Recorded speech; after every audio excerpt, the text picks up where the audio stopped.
Kid qui regarde le monde, c'est encore plus beau que le monde tout seul. Mon kid qui regarde le monde, c'est encore plus beau que le monde tout seul. Quel genre de petit garçon étiez-vous? Quel genre de petit garçon j'étais? Je pense que j'étais très... quand même solitaire. J'ai passé beaucoup de temps seul. J'avais comme mon monde à moi. J'étais assez contemplatif, très rêveur dans ma tête. Je pense que j'étais curieux. J'étais plus à l'aise de parler avec les adultes qu'avec les autres. Des fois, il y avait comment je dirais, j'avais l'impression que c'était plus calme ou plus possible d'avoir des conversations plus longues avec les gens plus vieux. Puis j'avais des fois tu sais, j'étais pas complètement rejet, là, tu sais, j'étais pas ça, mais j'étais pas non plus dans les cools, là. J'étais comme tout le temps dans une sorte de zone bizarre où je pense que j'ai tout le temps été respecté parce que, bon, j'avais des bonnes notes, j'avais de l'humour, j'étais capable de m'en sortir, mais en même temps, j'avais toujours l'impression que j'étais comme trois coches à côté de ce qu'il fallait être, là, pour être parmi les cools. Fait que je m'intéressais déjà à tout ce que je fais aujourd'hui, c'est-à-dire que tu sais, le théâtre, la musique, jouer du piano, de la batterie, écrire des histoires, inventer des histoires, les mots, tu sais, c'est toutes des affaires qui m'intéressaient déjà quand j'étais petit. J'aimais beaucoup dessiner quand j'étais enfant, vraiment jeune.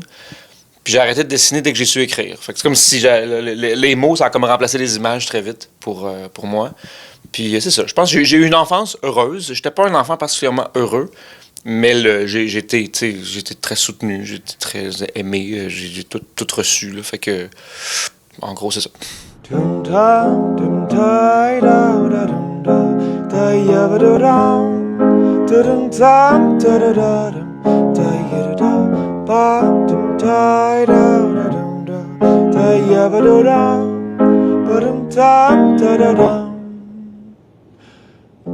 Juste là, quand t'as souri, on aurait dit que la fin du monde était finie.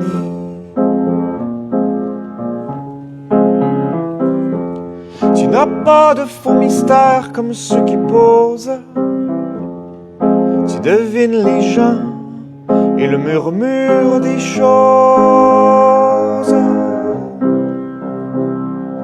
Tu donnes le goût de vivre jusqu'au bout des doigts. Et quand tu passes, on entend craquer les cœurs. On entend craquer les cœurs autour de toi.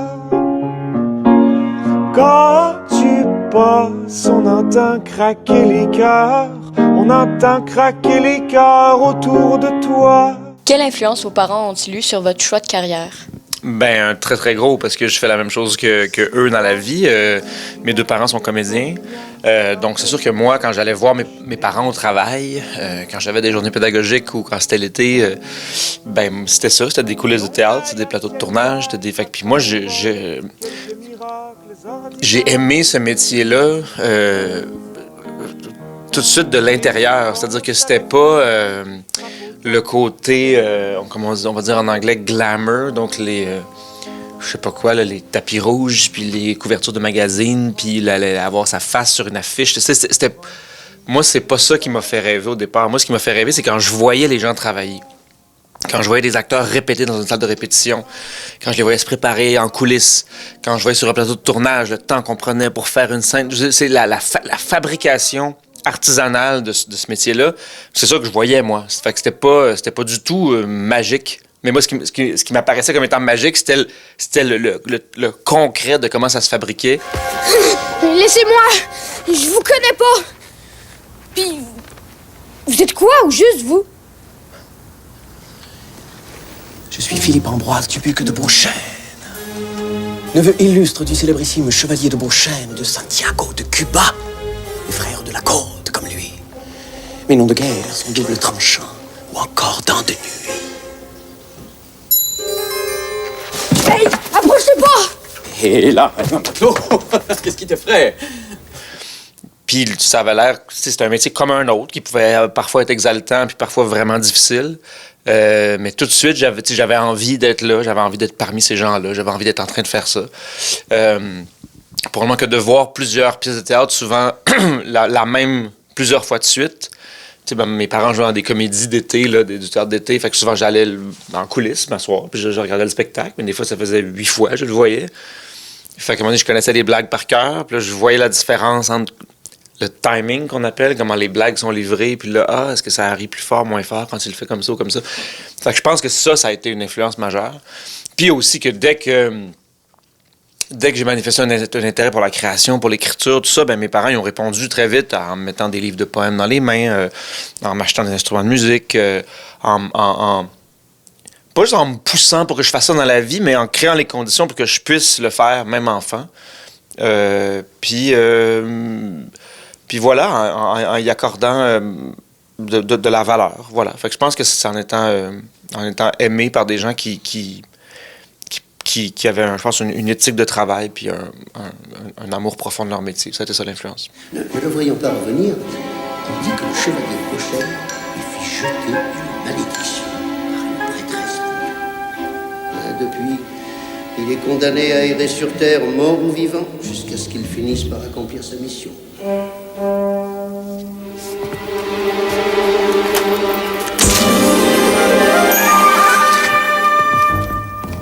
Quelle qualité ça prend pour être un bon comédien? Y a-tu un S, là, ta question? C'est comme quelle qualité? Y a-tu comme des qualités ou c'est une seule qualité qu'il faut dire? Là, je peux-tu dire 4, mettons? OK, d'accord. Je pense que il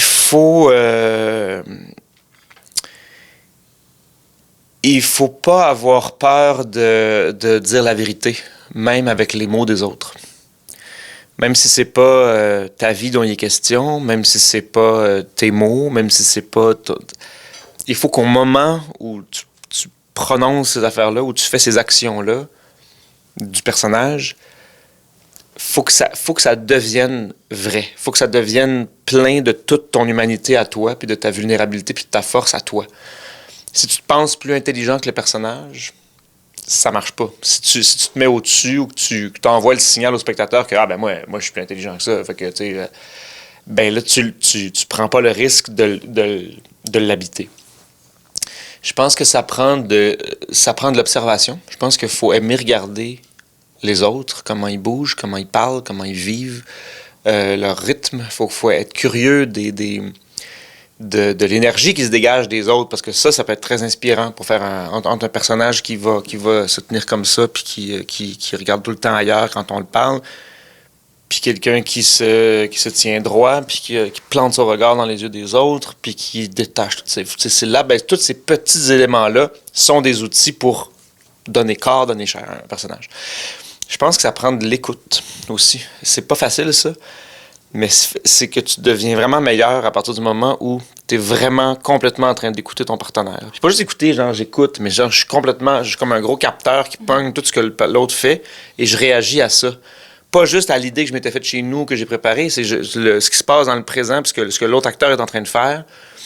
Puis des fois, il va faire une chose différente de la veille, ou que si on tourne plusieurs prises au cinéma, il fait une affaire différente de la prise d'avant. Mais c'est ce qu'il fait maintenant qui compte. C'est ce qui se passe dans la milliseconde immédiate. Puis ça, il faut l'attraper. Comme un joueur de tennis, même s'il se dit, je vais taper ici, mais si la balle arrive là, faut que tu tapes là.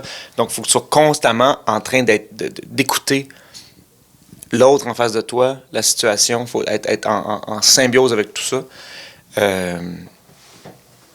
Voilà, je pense que ça, c'est des qualités importantes. Puis je pense aussi qu'il faut être vraiment curieux des humains. Parce que l'humanité, c'est pas une seule chose. Des fois, on a 3 émotions en même temps. Des fois, on a 2 affaires qui se contredisent en nous. Des fois, on dit quelque chose, puis on pense autre chose, puis on fait d'autres choses.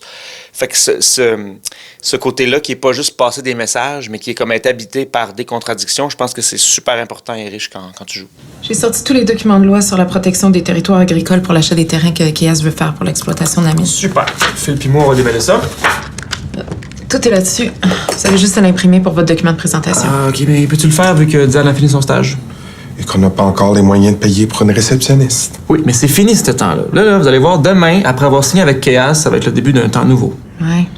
Pas la première fois que je l'entends, celle-là. Hey, bonjour! Mon Dieu, tu viens d'apparaître là! Qu'est-ce qui se passe? Ah, ça t'a changé. Qu'est-ce qui est le plus difficile dans votre métier? Tu parles duquel métier? Parce que j'en ai beaucoup. Qu'est-ce qui est le plus difficile? Parce que, tu sais, comme comédien, je pense que c'est particulièrement difficile d'être soumis aux désirs des autres. C'est-à-dire que c'est parce que quelqu'un va t'appeler dans son projet que tu vas jouer. C'est parce que quelqu'un va t'inviter en audition ou t'offrir un truc. Tu dépends du désir des autres. À moins de t'écrire ta propre pièce de théâtre toi-même ou de produire ton propre projet toi-même, mais là, tu deviens auteur, producteur, initiateur, puis là, tu joues dedans. Mais comme interprète, c'est particulier de dire je peux avoir fait le meilleur de ce que je pouvais dans quelque chose, puis ça veut pas dire qu'après ça, une autre invitation ou un autre contrat va arriver. C'est cette espèce de risque-là qui est là. Je pense que comme quand tu du côté créateur, que tu inities des projets, que tu écris des choses, je pense qu'il y a... c'est un métier de grandes contraintes, en même temps des fois de grande liberté, parfois aussi de grande solitude. Des fois tu fais comme OK, à la fin de la journée, j'ai mis le meilleur de ce que je pouvais sur le papier ou dans ce que j'ai enregistré, dans ce que j'ai écrit, dans ce que j'ai donné. Puis tu sais pas, ça se peut que ça intéresse des gens, ça se peut que ça les intéresse pas. Puis il faut quand même retourner en soi-même pour replonger, pour aller chercher d'autres choses après, que ça a eu du succès ou que ça ait laissé des gens indifférents ou que les gens aient trouvé ça viscéralement pas bon. C'est-à-dire qu'il y a une grande phrase que un acteur, metteur en scène qui s'appelle Paul Buissonneau, qui est décédé maintenant, mais qui a ouvert des théâtres, puis qui a dirigé plein de shows, puis qui a fait tout, il a tout fait pendant 60 ans, ce gars-là. Mais quand il est décédé, ils ont fait une grande murale à son nom. Puis ils ont mis une phrase dessus, puis ça disait « Ne restez jamais sur un succès ou sur un échec. C'est la suite qui compte. Commencez toujours quelque chose. » Mais c'est important, ne reste jamais sur un succès ou sur un échec. Parce que même si tu as eu un succès, c'est parfait, tu peux être content, mais reste pas assis là-dessus. Si tu as eu un échec, ça fait mal. Reste pas pogné avec ton échec. Avance. Fais quelque chose d'autre. C'est la suite qui compte. Ça veut pas dire de surproduire, mais ça veut dire d'être en marche. Puis ça, il faut se le rappeler, parce que des fois, ça peut être facile après un échec de se faire comme ça vaut pas la peine. Ou après un succès de dire hey, moi, c'est bon, j'ai réussi. Mais ce sont 2 mensonges. Il faut être en mouvement. Qu'est-ce qui vous inspire le plus pour la composition de vos chansons? Ah, bonne question. Il y a vraiment des mouvements différents. Des fois, ça va être vraiment un mouvement qui plonge comme ça. Des fois, ça va être vraiment vers qu'est-ce que j'observe, qu'est-ce que je vois, qu'est-ce qui me percute du dehors, ou qu'est-ce qui, au contraire, des fois, un brouillard intérieur dans lequel j'essaie de voir clair. Puis des fois aussi, il y a carrément, des fois, l'entrechoquement des mots ou des notes. C'est-à-dire que quelque chose se passe en improvisant au piano ou en écrivant, tu fais « Ah, ça, ces 2 mots-là ensemble. » Le son, j'aime le son que ça fait. Puis en même temps, ça se met à me raconter quelque chose. Mais ça a été d'abord un jeu de mots. Pas un jeu de mots, pas une joke, mais je veux dire que... Tu sais, à un moment donné, j'ai écrit dans mon calepin, j'ai juste écrit les mots « Ah, l'enfant scaphandre ». L'enfant scaphandre. Ah, c'est vrai, ça sonne. Il y a 2 fans dedans, ça peut être... Puis si je me traduis entre les 2, ce serait quoi un enfant scaphandre? Tu sais, c'est que l'image monte, puis là, ça fait, OK, j'en passe, ça peut être Ça peut raconter toutes sortes de choses. Ça peut parler même de comment moi je me suis déjà senti comme enfant. Ça peut être... Peut-être que d'autres mondes vont... Tu sais, c'est une image un peu abstraite, mais qui, pour moi, tout à coup, fait résonner avec une émotion. De faire comme, ah oui, tu sais, quand j'avais 8 ans, puis je me sentais comme dans ma bulle. J'aimerais ça être votre ami, mais je sais pas comment on fait pour entrer dans vos vies pour de vrai. J'aimerais ça être votre ami, mais j'ai trop peur de me fendre. Je suis l'enfant scaphandre. Puis que c'était pas... Les autres ne pouvaient pas rentrer, puis que moi, j'avais pas accès aux autres, comme s'il y avait un scaphandre. Ben, OK, je vais raconter ça, tu sais. Fait que je vais... Mais c'est vrai, fait que, mais c'est pas parti de j'ai envie d'expliquer quelque chose sur un sujet. C'est parti du choc de 2 mots qui avaient une syllabe commune qui est fan, tu sais. Fait que c'est ça. Vous êtes libre et grand dans la lumière. Vous trouverez mes trésors très ordinaires. Entendrez-vous ma voix qui se brise dans ma visière? Ouh. Je pensais pas faire une blague, mais je suis content que ça fasse rire. Non, c'est moi. De quel sujet parlent vos spectacles? Ben là, ce soir, ce que je fais, c'est un spectacle solo. Puis je pense que c'est un spectacle solo sur le besoin des autres. Donc, c'est sur le lien avec les gens, la difficulté de maintenir le lien sur comment je dirais, les méandres de sa propre tête, de son propre cœur, sur les vertiges du monde qui nous entoure, de l'époque dans laquelle on se trouve, le besoin de révolte, mais en même temps le besoin de tendresse. Ça parle aussi beaucoup d'enfance, autant la mienne que celle que j'observe chez mes enfants. Ça parle du désir de trouver une certaine paix avec soi-même, avec ses erreurs, avec ses désirs. Puis ça parle aussi, je pense que même si j'en parle pas comme tel, je pense que il y a quand même c'est aussi un spectacle duquel je crois se dégage quand même beaucoup de joie parce que j'ai beaucoup de plaisir à jouer du piano, je fais de la percussion avec mes pieds pendant. Fait que je pense que ce que ces spectateurs voient, c'est quelqu'un qui s'amuse fort à faire de la musique avec tout son corps. Fait que ça, j'en parle pas, mais je pense que le spectacle dit ça. Dans une ville minière, bâtie trop loin de tout, des hommes cherchent la lumière en piochant dans un grand trou. Sur le petit terrain vague entre l'usine et l'école, un grillon chante et drague une jolie luciole.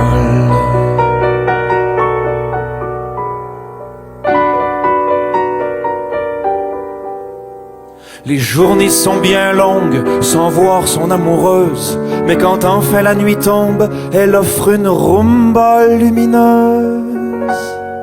Pouf! Oh mon Dieu, il y a quelqu'un d'autre qui est là, qui est apparu. Comment vous sentez-vous quand vous jouez sur scène? Mon Dieu, ça varie. C'est d'un soir à l'autre. Je te dirais que c'est la beauté même du travail, là. C'est-à-dire que moi, je suis une personne différente d'un soir à l'autre, là, tu sais. Et puis les gens dans la salle, ce sont des humains différents, le lieu est différent, le piano est différent dans mon cas. Je change d'instrument tous les soirs, je joue avec le piano de la salle. Donc, mais j'avoue que pour moi, arriver sur scène, c'est un peu comme arriver à la maison. Il y a quelque chose, c'est comme un espace que j'aime à la base. Puis en plus, en construisant le spectacle avec mon équipe, je fabrique un espace qui devient vraiment familier, où est-ce que, tu sais, même d'un soir à l'autre, j'ai mes repères, tout ça. Et il y a l'instrument qui est le piano, il y a un instrument de percussion, puis la voix. Puis l'autre instrument, c'est carrément le public, tu sais, puis avec lequel tu devines pas. Des fois, ça se peut qu'il soit hyper réactif, des fois, tu sais pas, ça se peut qu'il soit bien silencieux, puis ça veut pas dire que s'il est silencieux, c'est parce qu'il aime pas ça, c'est parce que c'est ça son rythme ce soir.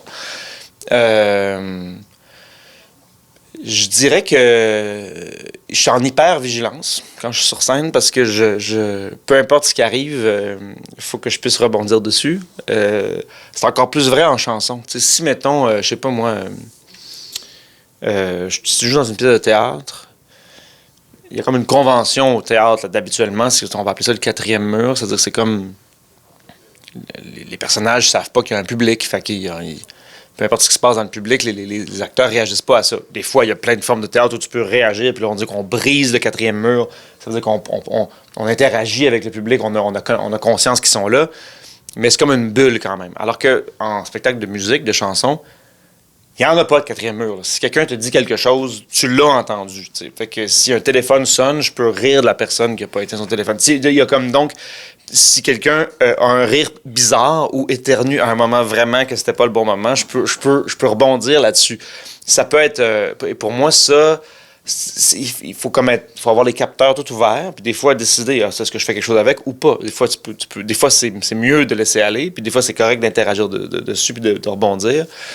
Puis des fois, ça va être...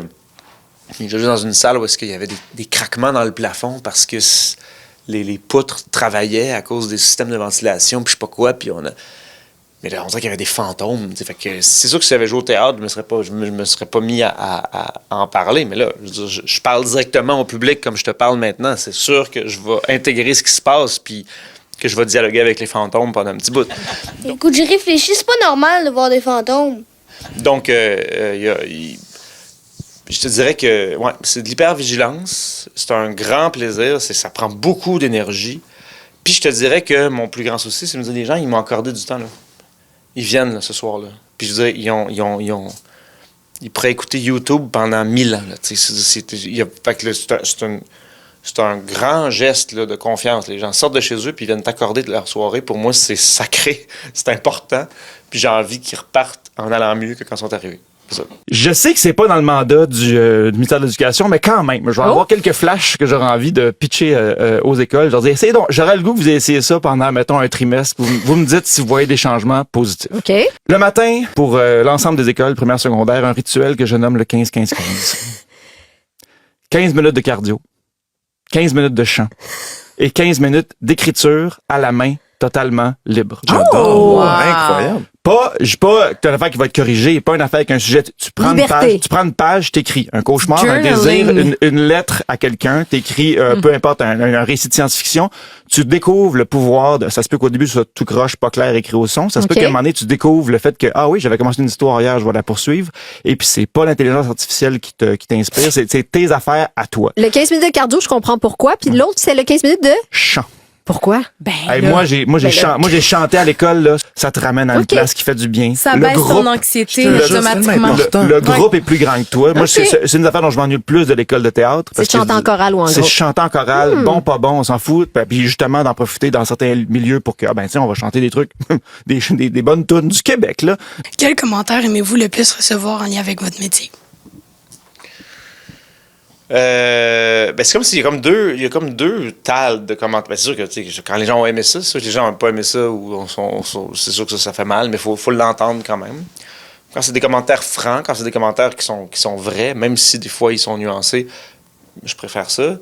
Mais c'est comme s'il y a comme dans les compliments, mettons, là, tu sais, il y a tout le temps l'espèce de t'as comme il y en a qui vont dire, c'était bravo, c'est bon, c'est impressionnant. Je sais pas quoi, c'est le genre qui qualifie ce que tu fais ou tes compétences.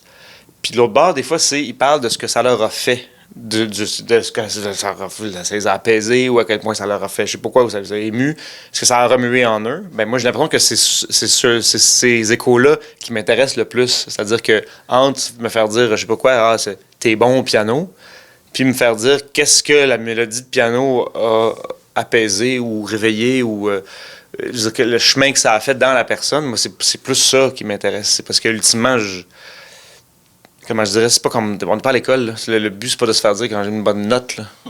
C'est l'idée. Puis moi, je veux pas que la personne m'approuve. Je veux que la personne me raconte qu'est-ce qui s'est passé en elle quand elle a reçu la chanson ou la performance de jeu de comédien, si le personnage l'a confronté ou au contraire, je sais pas, lui ont rappelé quelque chose, ben moi, c'est ce bout-là qui m'intéresse. Tu me vois plus, tu me vois plus, tu me vois, tu me vois plus, tu me vois plus, tu me vois, tu me vois plus, tu me vois, tu me vois plus, tu me vois, tu me vois, tu me vois plus, tu me vois plus, tu me vois, tu me vois, tu me vois plus.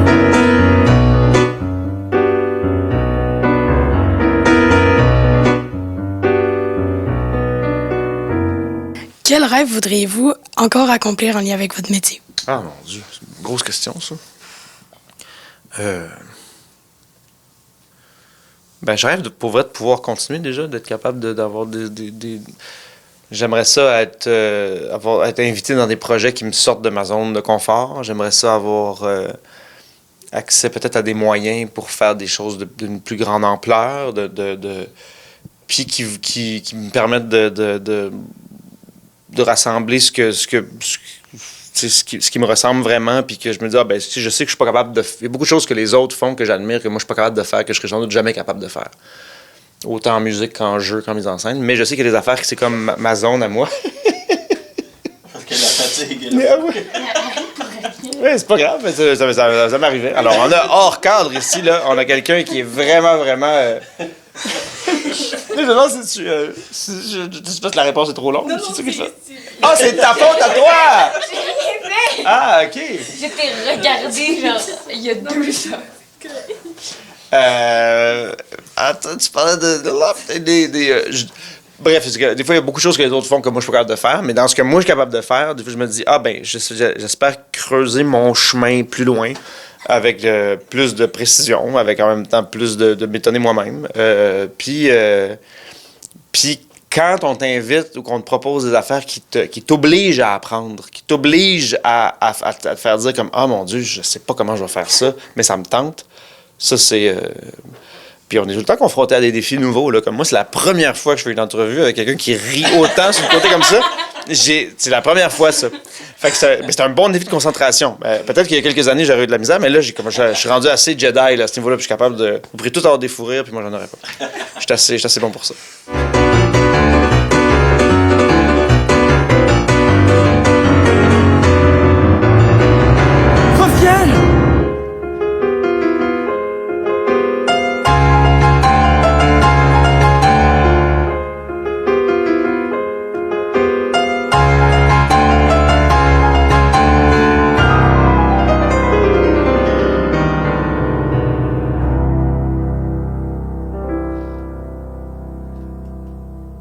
À l'orée d'une ville côtière, le grillon gémissant lève les yeux vers la mer, décidé à se jeter dedans.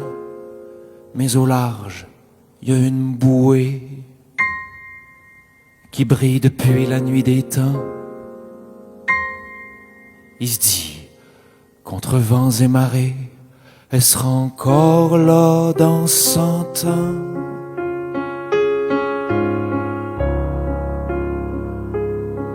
Depuis ce jour, sur la grève, il contemple sa chimère. Et quand enfin la nuit se lève, chante au tempo de sa lumière.